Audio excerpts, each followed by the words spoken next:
আমার স্বামী আমাকে ৩ তালাক দিয়েছে। গত ১.৫ বছর ধরে আমি তার থেকে সম্পূর্ণ আলাদা থাকছি। এখন সে বাচ্চাদের দোহাই দিয়ে আবার আমাকে নিজের জীবনে ফিরিয়ে নিতে চায়, কিন্তু চাইলেই তো আর ফেরা যায় না। এখন আমাদের মাঝখানে একমাত্র সমাধান হলো হিল্লা বিয়ে। আমাদের পরিচিতদের মাঝে এমন একজন ছিল ভার্সিটির দিনগুলোতে, যাকে আমি মন থেকে চাইতাম, যাকে বিয়ে করার স্বপ্ন দেখতাম। আমি ভাবলাম এই চরম সংকটময় মুহূর্তে সমস্যাটা সমাধানের জন্য তাকেই খুঁজবো। আমার স্বামী তো রাগের মাথায় যখন তখন তালাক দিয়ে সব শেষ করে দিল, আর আমাকে দাঁড় করিয়ে দিল হিল্লা বিয়ের মতো এমন একটা কঠিন আর অপমানজনক পরিস্থিতির সামনে। আমি কোনোভাবেই চাই না যে অচেনা কোনো মানুষের সাথে আমার এমন কিছু হোক। যদি এই নিয়মের মধ্যে দিয়ে আমাকে যেতেই হয়, তবে আমি তার সাথেই যাব যাকে আমি পুরোনো দিনগুলোতে নিজের করে পাওয়ার স্বপ্ন দেখতাম। আর এই ভাবনা থেকে আমি অবশেষে আবরারকে মেসেজ করলাম। আবরার, আমার পুরোনো দিনের এক অপূর্ণ স্বপ্ন, ভার্সিটি লাইফের ছেলেটা একটা সাধারণ চাহনি বা সামান্য উপস্থিতি কোনো কারণ ছাড়াই আমার বুকের ভেতরে উথাল পাতাল করে দিত। এরপর সময় তার নিজস্ব গতিতে এগিয়ে গেছে। আমার বিয়ে হয়ে গেল ইমতিয়াজের সাথে। ইমতিয়াজ এমন একজন মানুষ যার কাছে তুমি তালাক কথাটা বলাটা সকালে ঘুম থেকে উঠে শুভ সকাল বলার চেয়েও বেশি সহজ ছিল। সে হয়তো ভেবেছিল বিয়ে আর সংসার মানে একটা পুতুল খেলা। যখনই কোনো কারণে রাগ হতো বা মেজাজ খারাপ হতো, কথায় কথায় সে তালাক উচ্চারণ করত। এভাবে একদিন সত্যি সত্যি তৃতীয় তালাকটা তার মুখ থেকে বেরিয়েই গেল। আর আমি হঠাৎ করে পরিষ্কার করলাম, গত ১.৫ বছর ধরে আমি আমার বাবার বাড়িতে এসে পড়ে আছি। আমার সাথে একগাদা নিষ্পাপ বাচ্চা যাদের কোনো দোষ নেই, অথচ তাদের এই বাবার চরম দায়িত্বহীনতার শাস্তি তারা ভোগ করছে। এই ১.৫টা বছর ধরে ইমতিয়াজ পাগলের মতো চেষ্টা করছে আমাকে ফিরিয়ে নেওয়ার। সে আকুতি মিনতি করছে, আত্মীয় স্বজন দিয়ে বলাচ্ছে, আর বারবার একটাই কথা বলছে, বাচ্চাদের মুখের দিকে তাকিয়ে অন্তত ফিরে এসো। কিন্তু আমাদের দেশের সমাজ, শরিয়া আর আইনে এখানে একটা মজবুত দেয়াল দাঁড় করিয়ে আছে। নিয়ম অনুযায়ী হিল্লা ছাড়া ইমতিয়াজের কাছে আমার ফিরে যাওয়ার আর কোনো বৈধ পথ নেই। শব্দটা শুনলে যে কোনো আত্মসম্মানবোধ সম্পন্ন মেয়ের ভেতরটা দূরমোচর হয়ে যায়।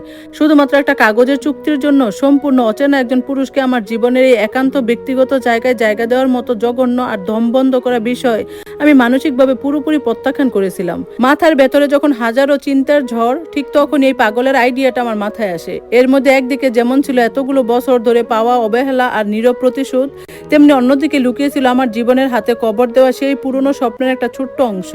আমি নিজেকে বুঝালাম, যদি সন্তানের মুখের দিকে তাকিয়ে আমাকে হিল্লা বিয়ের শর্তই মানতে হয়, তবে সেটা যেন তেন কোনো অচেনা মানুষের সাথে হবে না। সেটা এমন একজনের সাথেই হবে এক সময় যার একটুখানি ইশারার জন্য আমি চাতক পাখির মতো বসে থাকতাম।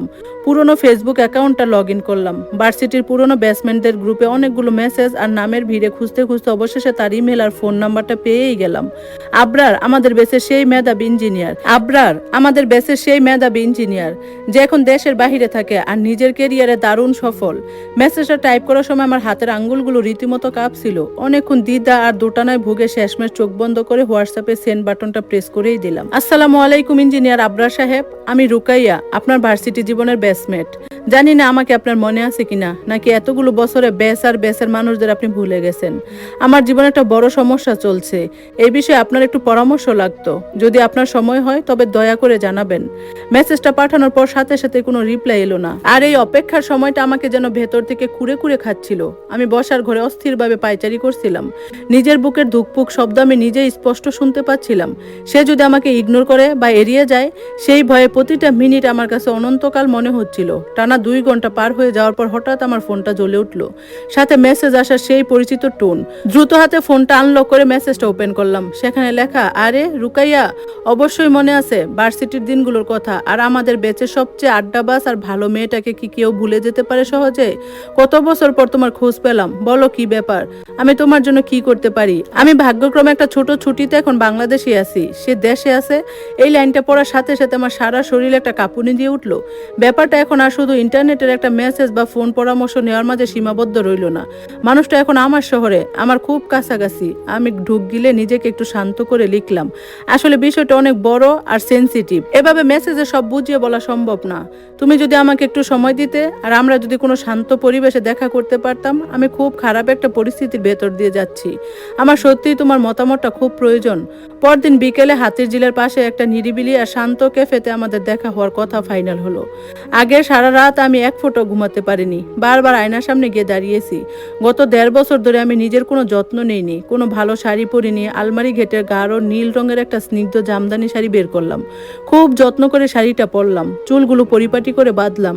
নিজেকে দেখে হঠাৎ করে মনে হচ্ছিল আমি যেন এক ডিভোর্সি হতাশাগ্রস্ত মা নই, আমি যেন সেই 20 বছরের তরুণী যে তার জীবনের প্রথম ভালোবাসার মানুষ মানুষের সাথে দেখা করতে যাচ্ছে। নির্ধারিত সময় 10 মিনিট আগে আমি ক্যাফেতে পৌঁছে গেলাম। লেকের শান্ত জলের দিকে মুখ করে থাকা একটা টেবিলে গিয়ে বসলাম। নার্ভাসনেসে আমার 2 হাত অনবরত ঘামছিল আর আমি আঙ্গুলগুলো ঘষছিলাম। হঠাৎ পেছন থেকে একটা ভরার শান্ত পুরুষালী কণ্ঠ ভেসে এলো, আসসালামু আলাইকুম রুকায়া। আমি চমকে পেছনে তাকালাম। হ্যাঁ, আবরার এতগুলো বছর তাকে কতটা পাল্টে দিয়েছে। সে এখন আরো অনেক বেশি গম্ভীর আর ব্যক্তিত্ববান। হালকা চাপদারিও আছে, মাঝে 2টা রূপালী রেখা তার চেহারার এক অদ্ভুত গাম্ভীর্য এনে দিয়েছে। গায়ে জড়ানো একটা ক্লাসিক শার্ট, তার পুরো উপস্থিতিতে একটা আভিজাত্যের ছাপ। আমি কিছুটা অপ্রস্তুত হয়ে উঠে দাঁড়ালাম। ওয়ালাইকুম আসসালাম, কেমন আছো আবরার? বসো প্লিজ। সে আমার ঠিক সামনের চেয়ারটায় বসলো। তার চোখের দৃষ্টি খুব তীক্ষ্ণভাবে আমার মুখের রেখাগুলো পড়ছিল। একটা স্নিগ্ধ হাসি দিয়ে বলল, মাশাআল্লাহ রুকায়া, এতগুলো বছর পার হয়ে গেছে কিন্তু তুমি একটুও বদলাওনি, একদম আগের মতোই আছো। তবে তোমার চোখের ভেতরে একটা অদ্ভুত শূন্যতার কষ্ট লুকিয়ে আছে। আমাকে খুলে বলো তো, কি এমন হয়েছে যার জন্য তুমি এতটা ভেঙে পড়েছো? কথাটা শোনার পর আমার গলার কাছে কান্নার একটা দলা এসে আটকে গেল। আমি কয়েক মুহূর্ত চুপ করে নিজের আবেগটা সামলে নিলাম। তারপর ধীরে ধীরে ইমতিয়াজের কথা বললাম, তার বদমেজাজ, তার দায়িত্বহীনতার কথা বলতে শুরু করলাম। কিভাবে কথায় কথায় তার রাগের বলি হতে হতো আমাকে, কিভাবে 3 তালাক দিয়ে সে আমার জীবনটা ধ্বংস করে দিল, সবটা বললাম। এই 1.5 বছর ধরে বাবার বাড়িতে আমার একাকী লড়াই আর ইমতিয়াজের ফিরে আসার জেদ, কিছুই বাদ দিলাম না। সবশেষে যখন বললাম যে ফেরার একটাই পথ আর তা হলো হিল্লা, তখন আমার গলাটা ধরে এলো। আবরার এতক্ষণ ব্রুকুসকে খুব মনোযোগ দিয়ে আমার কথাগুলো শুনছিল। ইমতিয়াজের এই কাণ্ডজ্ঞানহীন আচরণের কথা শুনে তার চোখে মুখে স্পষ্ট বিরক্তি ফুটে উঠল। সে বেশ শক্ত গলায় বলল, কি জঘন্য মানসিকতার একটা মানুষ। বিয়ে কি বাচ্চাদের হাতের খেলনা নাকি, যে মন চাইলে তালাক দিল আবার মন চাইলে ফিরিয়ে নিল? আর তুমি কি নিজেও চাও? তুমি কি আসলে ওই লোকটার কাছে ফিরে যেতে চাও? আমি মাথা নিচু করে খুব ধীরে সরে বললাম, শুধুমাত্র আমার বাচ্চাদের জন্য। বাবার আদর ছাড়া ওরা বড় হবে, এই জীবন ওদের জন্য খুব নিষ্ঠুর। কিন্তু আমি কোনোভাবে কোনো অচেনা মানুষকে এক রাতের চুক্তিতে আমার জীবনে ঢুকতে দিতে পারবো না। এই বিষয়টা আমার কাছে মৃত্যুর চেয়েও যন্ত্রণাদায়ক। আমি সত্যিই খুব ক্লান্ত আবরার। আমার সামনে আর কোনো রাস্তা খোলা নেই। আবরার কিছুক্ষণ একদম নিশ্চুপ হয়ে রইল। বাহিরের লেকের জলের দিকে তাকিয়ে সে গভীর কিছু একটা ভাবছিল। আমাদের মাঝখানের এই নীরবতা আমাকে ভেতর থেকে শেষ করে দিচ্ছিল। আমি ভয়ে কুকড়ে যাচ্ছিলাম। সে কি আমার আসল উদ্দেশ্যটা ধরে ফেলেছে? সে কি আমাকে খারাপ কিছু ভাবছে? হঠাৎ সে আমার দিকে ফিরলো। তার চোখের দৃষ্টি সরাসরি আমার চোখের উপর স্থির হলো। এই দৃষ্টিটা খুব অচেনা নয়। ভার্সিটির করিডোরে মাঝে মাঝে এমন একটা গভীর অদ্ভুত চাহনিতে সে আমার দিকে তাকাতো। খুব শান্ত কিন্তু অত্যন্ত ধীর স্বরে বলল, আচ্ছা, আমি যদি বলি যে এই সমস্যার একটা সমাধান আমার কাছে আছে আর সেই মানুষটা তোমার কাছে অন্তত অচেনা কেউ হবে না, তাহলে? কথাটা শোনার পর আমার মনে হলো আমার শ্বাস প্রশ্বাস কিছুক্ষণের জন্য থমকে গেছে। চারপাশের পৃথিবীটা যেন ঘুরতে শুরু করছে। আবরার কি সত্যিই বুঝতে পেরেছে আমি মনে মনে কি চাইছিলাম, নাকি আমার ভাবনার চেয়েও সম্পূর্ণ ভিন্ন কোনো পথ সে আমাকে দেখাতে চাইছে? সে কি নিছকই একজন পুরনো ব্যাচমেটকে সাহায্য করার জন্য এমন একটা প্রস্তাবে রাজি হবে, নাকি এর পেছনে এমন কোনো সুপ্ত অনুভূতি লুকিয়ে আছে যা আমাদের দুজনের জীবনের সব হিসেব নিকেশ পাল্টে দেবে?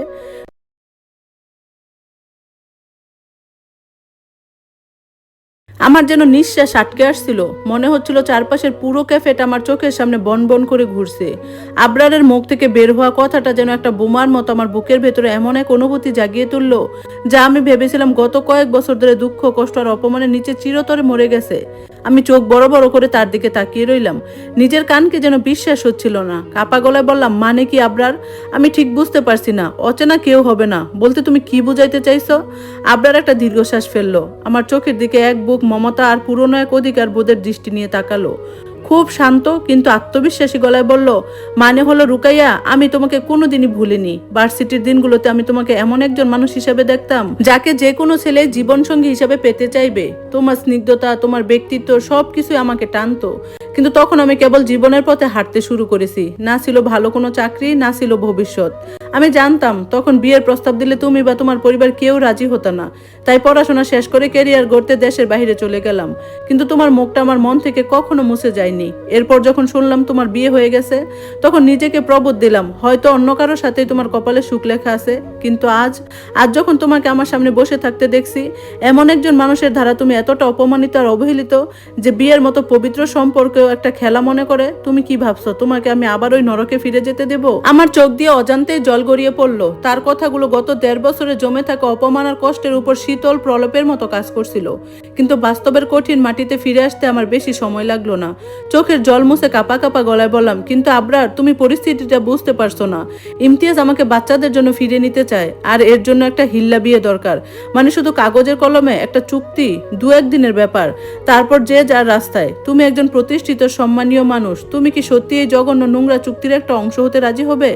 কথাগুলো শোনা মাত্রই আবরারের চেহারায় প্রচন্ড রাগের ছাপ ফুটে উঠল। সে টেবিলের উপর হাত রেখে বেশ শক্ত গলায় বলল, কাগজের চুক্তি আর হিল্লা বিয়ে মানে কি রুকাইয়া? এসব শরীয়ত সম্পূর্ণ হারাম আর একটা জঘন্য প্রতারণা। আমি কখনো এসব নোংরামি সমর্থন করি না। আর একজন নারী হিসেবে তোমাকে এমন অসম্মানজনক পরিস্থিতিতে মুখে আমি ঠেলে দিতে পারবো না। আমি তোমাকে সত্যিকারের বিয়ের কথা বলছি, সমাজের সামনে আল্লাহর সাক্ষী রেখে সম্পূর্ণ বৈধ আর মর্যাদাপূর্ণ একটা বিয়ে। আমি এটাকে আমাদের দুজনের এক হওয়ার একটা সুযোগ হিসেবে দেখছি। আমরা বিয়ে করব, তুমি আমার সাথে আমার বাড়িতে গিয়ে উঠবে, আর আমরা দুজনে মিলে তোমার বাচ্চাদের বড় করব। এরপর যদি কোনোদিন তোমার মনে হয় যে তুমি ইমতিয়াজকে ভুলতে পারছো না বা ওর কাছে ফিরে যেতে চাও, তখন সেটা হবে তোমার নিজের সিদ্ধান্তে একটা সত্যিকারের ডিভোর্স, কোনো সাজানো নাটক নয়। আমি যখন বাসায় ফিরলাম তখন আমার পা যেন মাটিতে পড়ছিল না। মাথার ভিতরে হাজারটা চিন্তার ঝড়। একদিকে আমার বহু পুরনো সেই স্বপ্ন, যে মানুষটাকে একসময় মন থেকে চেয়েছিলাম, সে নিজে এসে আমাকে ভালোবাসার কথা বলছে, বিয়ের প্রস্তাব দিচ্ছে। অন্যদিকে সমাজের ভয় আর ইমতিয়াজের ভয়। সে যদি জানতে পারে এই বিয়েটা কোনো চুক্তিভিত্তিক নয়, সত্যি সত্যি হচ্ছে, তাহলে সে হয়তো পাগলের মতো করবে আর বাচ্চাদের আমার কাছ থেকে কেড়ে নেওয়ার চেষ্টা করবে। সোজা মায়ের ঘরে গিয়ে তার কোলে মাথা রেখে ডুকরে কেঁদে উঠলাম। হোয়াটসঅ্যাপের মেসেজ থেকে শুরু করে ক্যাফেতে আবরারের সাথে হওয়া সব কথা মাকে খুলে বললাম। মা আমার মাথায় হাত বুলিয়ে দিতে দিতে বলল, মারে, ইমতিয়াজ তোকে কি কষ্টটা না দিয়েছে। কথায় কথায় সামান্য কারণে তোকে কুকুরের মতো তাড়িয়ে দিত। আর আবরার ছেলেটা তো খুব ভালো, আর ওর পরিবারের অনেক সুনাম। আল্লাহ হয়তো তোর সব কষ্টের প্রতিদান হিসেবে এই রাস্তাটা খুলে দিয়েছেন। তুই রাজি হয়ে যা মা। এমন একজন মানুষকে বেছে নে যে তোকে সম্মান দিবে, তোকে বুঝবে। আর বাচ্চাদের কথা বলছিস, আইন অনুযায়ী বাচ্চারা তো তোর সাথেই থাকবে। মায়ের কথা আমি সাহস পেলাম। রাতে আসার পরে ইস্তেখার নামাজ পড়লাম। এরপর মনের ভেতর অদ্ভুত একটা প্রশান্তি কাজ করতে শুরু করলো। সকালে উঠে আবরারকে ফোন করে বললাম, আমি রাজি আবরার, কিন্তু ইমতিয়াজকে আমাদের বিয়ের ব্যাপারটা জানাতে হবে। তবে সে জানবে যে বিয়ে হচ্ছে, এর পেছনে বাকি সত্যিগুলো এর জানার দরকার নেই। এদিকে ইমতিয়াজ যখন জানতে পারলো যে আমি হিল্লার জন্য একজনকে রাজি করিয়েছি, সে আনন্দে গদগদ হয়ে আমাদের বাসায় ছুটে এলো। সে ভাবলো এটা তো শুধু সময়ের ব্যাপার। এরপরই সে আমাকে আবার তার সংসারে ফিরিয়ে নিয়ে নিজের দাদাগিরি ফলাবে। ড্রয়িং রুমের পায়ের উপর পা তুলে বসে চরম অহংকারী গলায় সে বলল, তার রুকাইয়া, লোকটার সাথে সব কথা ফাইনাল হলো? এই কয়েকদিনের নাটকের জন্য কত টাকা খরচছে? আর বিয়েটা কবে পড়ানো হচ্ছে? আমাকে তো আবার ইদ্যতের দিনক্ষণ ঠিক করে বাসা গুছাতে হবে। এতগুলো বছর পর আজ প্রথমবারের মতো আমি তার দিকে তার চরম ঘৃণা আর অদম্য এক সাহসের দৃষ্টিতে তাকালাম। খুব শান্ত কিন্তু তীক্ষ্ণ গলায় বললাম, লোকটাকে 1 পয়সাও দিতে হচ্ছে না ইমতিয়াজ, আর সে কোনো নাটকের অংশ নিচ্ছে না। সে একজন অত্যন্ত সম্মানীয় মানুষ, পেশা ইঞ্জিনিয়ার, আর আমার ভার্সিটির পুরনো বেসমেট। সে আমাকে সামাজিকভাবে সম্পূর্ণ মর্যাদার সাথে সত্যিকারের বিয়ে করার প্রস্তাব দিয়েছে, আর আমি সেই প্রস্তাবে রাজি হয়েছি। আমার মুখে সত্যিকারের বিয়ের কথা শুনে ইমতিয়াজের চেহারার রং মুহূর্তে ফ্যাকাশে হয়ে গেল। পরেক্ষণে অপমান আর রাগে তার চোখ মুখ লাল হয়ে উঠল। সে বসা থেকে এক ঝটকায় উঠে দাঁড়ায় আমার হাতটা শক্ত করে চেপে ধরলো। ড্রয়িং রুমের ভেতরে তার তীক্ষ্ণ চিৎকার প্রতিধ্বনিত হতে লাগলো, কিসের সত্যিকারের বিয়ে? ফাজলামো শুরু করেছো আমার সাথে? আমাদের কথা কি ছিল যে শুধু হিল্লা বিয়ে? তুমি ওই লোকের সাথে 2 দিন থেকে ডিভোর্স নিয়ে আমার কাছে ফিরে আসবে, আমার সংসার সামলাবে, আর তুমি এখন বলছো তুমি সত্যি সত্যি ওকে বিয়ে করে ওর বাড়িতে গিয়ে সংসার পাতবে? ঠিক সেই মুহূর্তে সদর দরজা দিয়ে আমার বাবা আর আবরার ঘরে ঢুকলো। তারা কাজী সাহেবের সাথে কথা বলে ফিরছিল। ঘরে ঢুকে ইমতিয়াজকে আমার হাত ধরে টানা হেঁচড়া করতে দেখে আবরারের শান্ত চোখ দুটো মুহূর্তে যেন জ্বলে উঠল। সে এক ছুটে আমার কাছে এসে ইমতিয়াজের হাতটা এক ঝটকায় আমার হাত থেকে ছাড়িয়ে দিল। তার গলার স্বর খুব একটা উঁচু ছিল না, কিন্তু সেই ভরাট, গম্ভীর আর রাগে কণ্ঠস্বর পুরো ঘর যেন কেঁপে উঠল। খুব সাবধানে কথা বলবেন মিস্টার ইমতিয়াজ, আপনার গলার স্বর যেন এরপর থেকে আর 1 স্কেল উপরেও না ওঠে। এই মেয়েটা এখন আপনার কোনো সম্পত্তি নয়, আর কয়েকটা দিন পরে সে আমার বৈধ স্ত্রী হতে চলছে। আপনার যদি কখন আপনার সন্তানদের দেখতে ইচ্ছে করে, তবে একজন বাবা হিসেবে দরজা আপনার জন্য খোলা থাকবে। কিন্তু রুকাইয়া এখন থেকে আপনার জন্য রেড লাইন। রাগের মাথায় যখন তখন যাকে তাকে যা খুশি বলে দেওয়ার দিন শেষ। এখন তার পাশে এমন একজন পুরুষ আছে যে তার দিকে ধেয়ে আসা প্রতিটা আঘাতের হিসেব কড়ায় গন্ডায় চুকিয়ে দিতে জানে। আবরারের এই কথার পর ইমতিয়াজ আর কিছু বলা সাহস হলো না। সে রাগে গজগজ করতে করতে চরম অপমানিত হয়ে ঘর থেকে বেরিয়ে গেল। যাওয়ার সময় দাঁতে দাঁত চেপে শুধু বলে গেল, অনেক বড় ভুল করছো রুকাইয়া। একদিন তুমি ঠিকই কাঁদবে আর ভাববে ইমতিয়াজ ঠিকই বলেছিল। দেখি এই সম্মানীয় মানুষটা তোমার মতো একটা বোঝা কতদিন সহ্য করতে পারে। এর কয়েকদিন পর খুব ছোট পরিসরে কেবল 2 পরিবারের উপস্থিতিতে আমাদের আকদ সম্পন্ন হলো। কাবিননামায় সই করার সময় আমার হাত কাঁপছিল। আমি যেন নিজের চোখকে বিশ্বাস করতে পারছিলাম না যে শেষ পর্যন্ত আবরারই আমার জীবনসঙ্গী হলো। বিয়ের পরে বাচ্চাদের নিয়ে আমি আবরারের বসুন্ধরার ফ্ল্যাটে গিয়ে উঠলাম।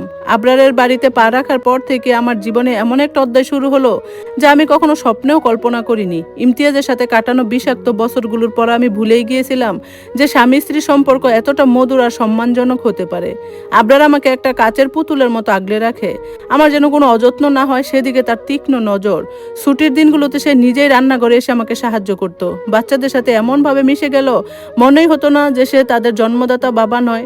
ঘন্টার পর ঘন্টা সে তাদের সাথে মেঝেতে বসে প্লে স্টেশন খেলতো, ওদের হোমওয়ার্ক করিয়ে দিত। এভাবে দেখতে দেখতে স্বপ্নের মতো 6টা মাস কেটে গেল। একদিন সন্ধ্যায় আমরা দুজনে বারান্দায় বসে চা খাচ্ছিলাম।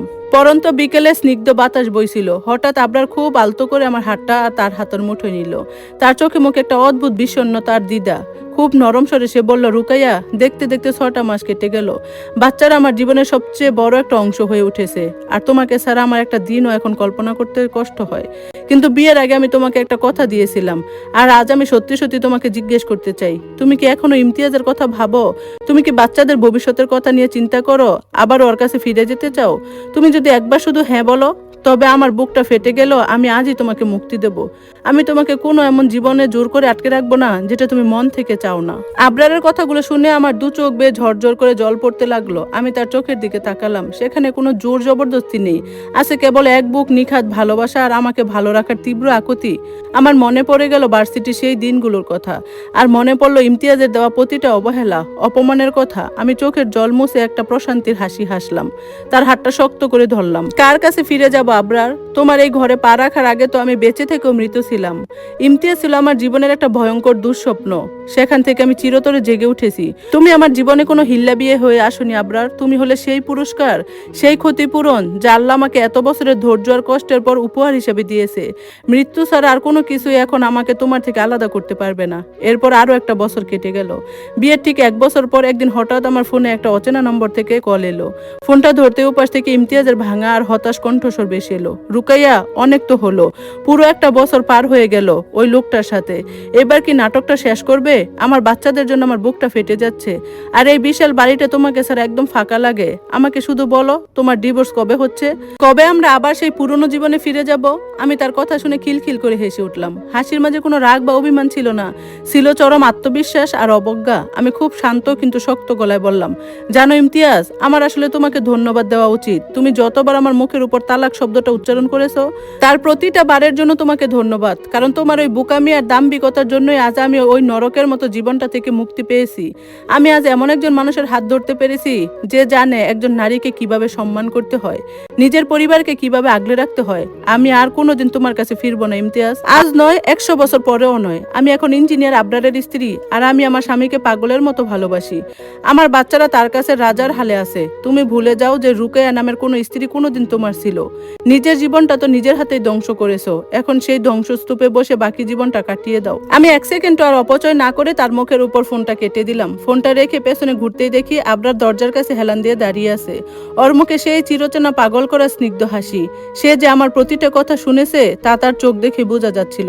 সে ধীর পায়ে আমার কাছে এসে দাঁড়ালো। খুব আলতো করে আমার কপালে একটা চুমু খেয়ে ফিস ফিস করে বলল, তোমার এই কয়েকটা কথা আমার ভেতরে যেন নতুন করে প্রাণ এনে দিল রুকাইয়া। আমার মনে হচ্ছে আজ আমি আক্ষরিক অর্থে পুরো পৃথিবীটা জয় করে ফেলেছি। আমি তার বুকে মাথা রাখলাম, একটা দীর্ঘশ্বাস সেরে ভাবলাম, মানুষের হিসাবের চেয়ে উপরওয়ালার হিসাবটা কত নিখুঁত। আমার ফেলে আসা সেই অপূর্ণ স্বপ্নটা কেবল একটা কাকতালীয় ঘটনা ছিল। এত বছরের চরম যন্ত্রণা আর অপমানের পর ওটাই ছিল আমার জন্য আল্লাহর লেখে রাখা সবচেয়ে সুন্দর এক উপহার। ধন্যবাদ সবাইকে এতক্ষণ গল্পটা শোনার জন্য। এটাই ছিল গল্পের শেষ অংশ। কেমন লাগলো কমেন্টস করে জানাবেন। আর ইনশাল্লাহ আরো নতুন গল্প নিয়ে আবারও হাজির হব। আজকের মতো আল্লাহ হাফেজ।